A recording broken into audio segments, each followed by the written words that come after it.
카프카 브로커의 여러 가지 컨피규레이션들이 있어요. 그걸 다시 이제 리마인드 드리면은, 마스터 서버에서 클리어하고, 네. 이렇게 들어가서 보면요. 여기에 컨피그에 서버다 프로퍼티에 보면은 여러 가지 이제 컨피그들이 있는데, 잠깐만요. 이걸 이렇게, 네. 이게 있는 것도 있고 없는 것도 있고 있어요. 예. 여기 없다고 컴피가 안 잡힌 건 아니에요. 다 디폴트 값을 쓰고 있는 거죠. 대표적으로 이제 수정할 만한 것들 이렇게 넣어준 거예요, 얘네들이. 예. 뭐 이런 것들이 있다. 예. 이런 것들이 뭐죠? 컴피그라고 이제 불리는 애들이에요.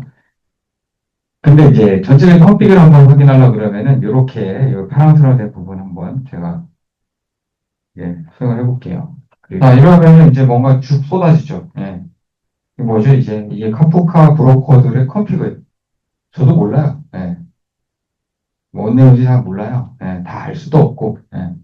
다 아는 사람도 없고, 예. 그죠? 네, 그 중에서 이제 좀, 요거 같은 경우 어제 배웠죠. 언클랜 리더, 일렉션, 이네이블. 이거 뭐예요? 서버가 다 죽었을 때, 리더가 먼저, 그러니까 리더가 살아나길 기다렸다가 작동하느냐, 아니면 아무나 먼저 살아남기가 리더가 되느냐, 그런 옵션을 어떻게 설명했었죠? 그런 옵션도 보이고요. 그죠? 그 다음에 여기 인싱크 리플리카스. 여기 지금 1로 돼 있네, 1로. 그죠? 리더만 받게끔 돼 있네요. 그죠? 그래서 이런 거 이제 눈에 보이는 것도 몇 가지만 뭐 눈에 보이고요. 나머지는 저도 봐도 몰라요.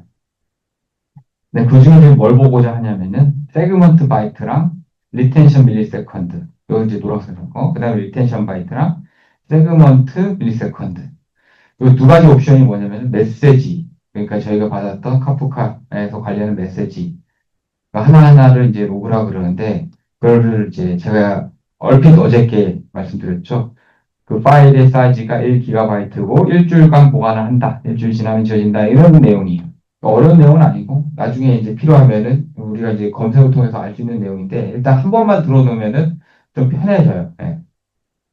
그래서 앞에 있는 로그 중에 로그.retention.milliseconds는 로그를 얼마나 오래 저장할지, 이게 이제 일주일이라는 거고, 로그 리텐션 바이트는 로그의 크기를, 최대 보관 크기를 얼마나로 적용할지, 로그 리텐션 바이트, 아까 얼마였죠? 로그 리텐션 바이트. 여기 있네요. 여기 마이너스 1이었죠? 이게 이제 파티션별로 적용된 값인데, 기본 값은 제한을 두지 않아요. 예. 그죠? 두 가지 중 한 가지만 만족하면은, 로그 삭제 대상이 돼요. 그러니까 예를 들어 로그라는 파일이 이제 지금 현재 라이트 되고 있는 건 대상이 아니에요. 라이트 된 게 닫혔을 때, 닫히고 나서 그 파일이 일주일 지나면 그게 이제 삭제 대상이 되는 거고요. 현재 쓰고 있는 파일은 대상이고, 현재 쓰고 있는 파일을 여러분들이 현재 테스트하고 있잖아요. 현재 쓰고 있는 파일은 안 닫혀요. 왜? 우리가 1기가까지 쓰지도 않았고, 그리고 일주일이 되지도 않았어요. 현재도 쓰고 있는 중이에요. 시스템 재가동하더라도 현재도 쓰고 있는 중이다. 근데 언제 닫히냐? 파일을 1기가 이상 예, 채웠을 때 또는 일주일 뒤에 켰을 때 예, 일주일 지났기 때문에 그 파일이 닫히고 언제 또 그 파일 닫힌 기준으로 얼마나 오래 저장해요? 일주일. 약 2주 뒤에 이제 삭제된다라는 거죠. 대충 계산하면. 예. 그래서 이렇게 한번 보시고요. 자, 다음 보겠습니다. 이건 이제 로그 리테이션 바이트 로그 저장 크기예요. 해당 크기에 도달하면은 기존 로그는 닫히고 이제 현재 파일이 클로즈 되고 새로운 로그 생성이 돼요. 그러니까 1기가를 빨리 채우면 빨리 닫히고 그 파일을 일주일 뒤에 있다가 자동 삭제되는 개념이에요. 또는 또는 로그 리텐션 밀리세컨드. 현재 로그가 닫혀는 한계 시간 일주일. 일주일 동안 열심히 썼는데 1기가를 못 채워. 300메가밖에 안 됐어. 그래도 일주일이 됐기 때문에 300메가로 닫아요. 닫고 언제 지워져요? 일주일 뒤에 지워진다고. 그죠? 둘 중 하나만 만족하면은 로그 세그먼트 닫혀 파일 닫히고 그거는 앞에 장에 있는 리텐션 정책에 적용이 되는 거예요. 자, 그러면은 뭐 토픽 단위 우리가 이제 폭포 토픽, 유스 토픽 두 개를 써봤는데 브로커를 재기동하지 않아도 서버를 껐다 키지 않는다 하더라도 변경 가능한 컨피그들이 있습니다. 폭포 토픽에 대해서 최대 메시지 그 허용량을 64,000바이트까지 올리는 거예요. 원래 1kb거든요. 1kb인데 이거를 파일 사이즈를 크게 키우는 거예요. 예. 또는 뭐 기존에 있는 거를 얼터 옵션으로 바꿀 수도 있어요. 이렇게 더 증가시킬 수도 있어요. 운영 중에. 그래서 이제 속성을 조회하거나 기존에 내가 수정했던 속성을 삭제할 수도 있다. 내가 수정한 속성은 만약 삭제한 경우에 디폴트 값으로 복원이 된다. 그 다음에 이건 이제 실제 장애이신데, 이거는 제가 카프카 스트림즈 할 때 얘기를 잠깐 할 거예요. 이게 뭐냐면은, 요거는 카프카 스트림즈라는 그 기능으로 카프카를 이용하는 방법인데, 우리가 지금 코코 토픽이 있고, 아까 이제 뉴스 토픽이라고 이제 뭐 이렇게 만들었잖아요. 이건 자바 토픽으로 하는데, 두 개의 토픽에 나온 메시지를 취합, 분배, 전송하는 경우가 있어요. 취업한데 어디다 전달해요? 취업해서 뭔가 처리한데 어디다 전달해요? 잘못해서 이렇게 전달하면 장애가 나죠. 나왔던 출력이 다시 인풋으로 피드백 되면은 뭐예요, 이게? 메시지가 계속 불겠죠. 그죠? 나온 게 또 들어가고, 나온 게 또 들어가고, 계속 무한루프 돌듯이 메시지 불어나겠죠. 이러면 장애가 난다는 거죠. 장애가 난다는 거죠. 그러니까 이거는 되게 실수할 수 있어요. 저희가 이제 실수했던 내용이니까. 그러면 이거 어떻게 해요? 이런 장애 상황은 서버를 내려야 되나요? 예. 어쩔 수가 없습니다. 잠깐 중지해야 돼요. 하지 않으면 계속 불기 때문에 일단 중지한 다음에 여기 우리가 지정한 로고 디렉토리 있잖아요. 들어가서 토픽명 파티션 번호로 되어 있는 디렉토리만 싹 다 RM-RF로 지워줍니다. 그 제기도. 어차피 장애 메시지이기 때문에 이렇게 지워줘야 돼요. 지워주지 않으면 이제 문제되고. 그 다음 뭐 해야 돼요? 이 소스 잘못된 거 수정해야죠. 그죠? 카프카 메모리 한번 확인해 볼게요. 이게 기본값이 1GB인데요. 여기에 스타트가 1기가고 맥스가 1기가인가? 이거 한번 찾아보세요. 지금 이게 어디에 설정되어 있냐면은 카프카 서버 스타트 쪽에 있어요. 이거 한번 구경만 하고 갈게요.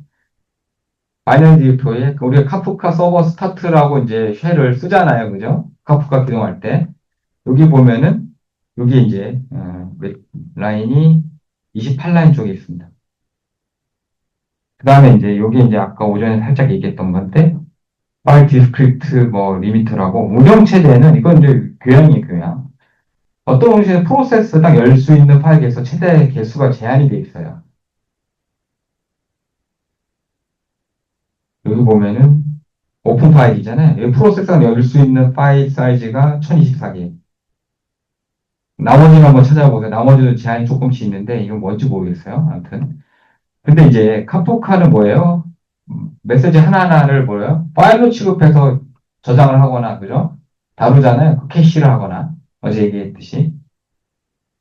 그래서 이제 카프카에서 프로세스 아이디로 확인해서 얘가 지금 몇 개 열고 있는지를 확인해 보는 거를 한번 해볼게요. 여기 있는데 이거 그대로 한번 해볼게요. 예. 자, 아까 이제 PS-EF 그래프에서 카프카로 했을 때 얘가 프로세스 아이디가 위에 뭐라고 떴냐면은 얘가 1362, 1362예요. 1362, 1362인데 요거를 ls-에서 프로세스 그 커널 쪽에 프로세스에 1369라고 했네. 제가 1369인가? 1362네요. 1362. 1362에 파일 디스크립터를 그냥 하면은 얘가 이렇게 열고 있는 파일이 다루고 있는 파일이 나와요. 오픈된 파일이 나오는데 여기다 요거를 파이프라인 거서 그럼 187개 열어보세요. 187개. 근데 이제 이것들이 예를 들어 메시지를 주고받으면 이제 올라간다 이거죠. 예를 들면 이제 그래서 이제 이거는 사실은 카프카 설치하면 무조건 해줘야 되는 것 중에 하나예요, 사실은. 이거를 이제 수정하는 거예요. 이렇게 들어가서. 이거는 이제 시스템 껐다 켜야 되니까 카프카 설치할 때 한번 하는 게 좋죠. 나중에 운영 중인 거 껐다 킬 수 있나요? 안 돼요. 예. 여기 맨 밑에다가 두 줄 추가해주면 돼요. 그 안에 있는 거. 그리고 껐다 킵니다. 서버를. 이렇게. 별표 포함해서 이 두 줄 넣어주는 거예요. 이게 이제 10만 개거든요. 예. 엔더 파일로 전에 하라고 이제 공고를 했네. 엔더 파일 전에. 자, 그래서 파일 디스크립터 리미터라고 이제 이거는 이제 여기 문서가 있는데 카프카는 이제 파일 디스크립터 이제 로그를 다룰 때 예를 들어 여러 가지 파일 다룰 때 많이 쓰기 때문에 최소한 10만 개, 최소한 10만 개 레코멘드가 그죠? 그래서 이런 거는 해놓고 가는 게 좋겠다. 자, 이런 것들도 있습니다. 이런 메시지가 나올 수 있어요. 이건 이제 다른 종류인데, 카프카를 예를 들어 이제 그대로 들어다가 서버 이전을 하거나, 뭐, 이사를 갈 수도 있죠. 새로 설치할 수도 있는데, 그냥 들어서 그냥 카피를 떠서 가는 경우가 있어요. 폴더 통째로. 근데 그럴 때 서버를 다시 띄울 때 뭐가 나오냐면요. 간단하게 이 클러스터 아이디. 요게 지금 매칭이 안 된다고 나와요. 이게 뭐냐면은 어떤 서버의 해시 값이에요. 그래서 서버의 어떤 기본 정보가 바뀌면 그 해시가 달라져요. 그죠? 예, 뜨잖아요. inconsistent cluster exception. 뭐가 일치되지 않는데요. 예, 이거랑. 이때는 어떻게 하느냐? 메타 프로퍼티를 지워주면 돼요, 이거. K데이터 1, K데이터 2에 이게 자동 생성되는 파일인데, 최초 구동 시 어떤 서버의 정보를 해시해서 넣어놔요. 이런 식으로, 아이디 값을. 그죠? 이거 지우면 돼요, 그냥. 예. 지우고 다시 기동하면 돼요. 그 다음에 카프카 서버의 로그의 종류. 우리가 이제 그 로그를 보면요. 굉장히 많은 로그가 있는데, 다시 이제 카프카로 가보면요. 여기 보면은 로그가 컨트롤러 로고도 있고요. 예, 요거는 이제 계속 쌓고 있는 로고고. 그 다음에 요런 로고도 있고, 예, 내가 못 보는 로고도 있네요. 우리가 주로 봤던 게 서버 로고고, 스테이트 체인지 로고도 있고, 그죠? 이런 로고들이 있어요. 근데 이제 요거는 나중에 말씀드릴게요. 그냥 놔두면요, 이 로고 계속 쌓여요. 나중에 정리해야 되는데, 그거 귀찮잖아요. 그것도 이제 정리하는 방법이 있어요. 자동으로. 나중에 설명할게요.